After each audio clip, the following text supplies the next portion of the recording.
Alcolumbre, chamando uma reunião de líderes para forçar a retomada dos trabalhos legislativos depois da volta do recesso. Volta essa que deveria ter sido hoje, mas a gente acompanhou toda essa movimentação com oposição ocupando as mesas diretoras da Câmara e do Senado, impedindo a abertura da sessão. O chefe do Congresso pediu serenidade e bom senso, escrevendo em um comunicado que quer a retomada dos trabalhos. Professor Eduardo Grim, como que a gente pode ver esses esforços aqui agora, como que a gente está chegando agora às 6 da tarde, aqui em coisa de 1 hora a gente já vê movimentações saindo cada vez mais, agora com essa movimentação do Alcolumbre, como que deve se dar essa retomada, quais são os caminhos para isso, professor?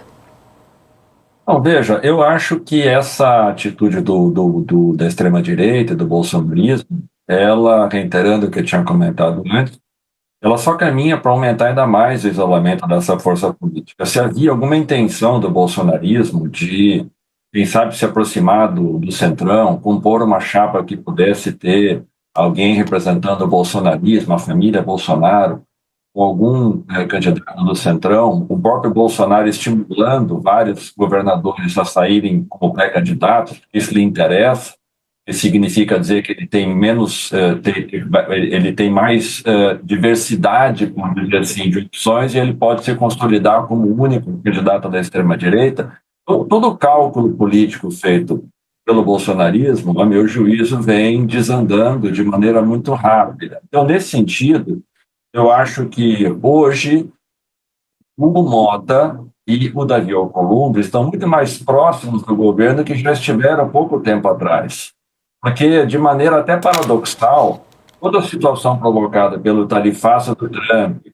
por toda a atuação do Eduardo Bolsonaro, da família Bolsonaro, colocando as suas prioridades políticas acima do interesse nacional, mais aproxima os três poderes do que os afasta. Então, por exemplo, não vejo nenhum clima político para avançar num processo de impeachment do Alexandre de Moraes, que já não tinha antes e vai ter menos ainda agora. Vejo pouco espaço político para levar adiante o processo de anistia de Bolsonaro. Então, o que vai acontecer, meu juízo, é que essa baderna provocada pela extrema-direita, ela vai ter fôlego muito curto, ela vai piorar ainda mais a avaliação que a população tem sobre o parlamento, vai piorar ainda mais a avaliação que a população tem sobre Bolsonaro, na condição de alguém que é réu e um potencial condenado pela justiça brasileira. Isso só fortalece ainda mais o atual governo do presidente Lula e a relação que ele poderá ter, inclusive, mais próxima junto ao Congresso Nacional para levar adiante pautas importantes como a aprovação da isenção do imposto de renda para quem ganha até R$5.000, ou a taxação das bets, por exemplo, que são duas agendas consideradas importantes pelo governo. Então, acho que, passado esse estremecimento de um dia ou dois, o Congresso vai retomar o seu trabalho e acho que o bolsonarismo caminha para, ainda que tenha força política, a maior bancada, o PL, mas o bolsonarismo caminha, a meu juízo, para ter mais dificuldade política de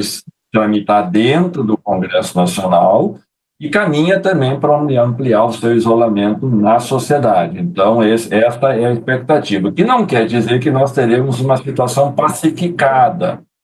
Isso concluo aqui, Natália, apenas colocando que eu acho que seguirão sendo 4 estratégias que o bolsonarismo, a extrema-direita, deverá trabalhar, em tese buscando combiná-las. Uma é a pressão dentro do Congresso, uma segunda serão mobilizações, a próxima já chamada para o dia 7 de setembro, uma terceira, as redes sociais, e uma quarta contando com a atuação de Trump para ampliar ainda mais o tarifaço junto à economia brasileira. O quanto o bolsonarismo será capaz de levar adiante as estratégias combinadas, é o que a gente vai ter que acompanhar, mas respondendo e finalizando objetivamente a tua pergunta, acho que na arena congressual o bolsonarismo está muito chamuscado, o Congresso voltará a funcionar e é muito provável que o governo saia fortalecido, inclusive, no encaminhamento das suas agendas, porque o Centrão quer que o governo siga pagando as emendas. O Centrão quer ficar longe de qualquer movimento mais radicalizado, sobretudo nesse contexto em que você colocou, de enorme desaprovação da sociedade junto ao Congresso Nacional. Ou seja, o próprio Centrão tem que dar mostras para a sociedade que ele consegue produzir políticas públicas, consegue fazer o parlamento funcionar, consegue mostrar que ele tem, por assim dizer, utilidade para a sociedade brasileira.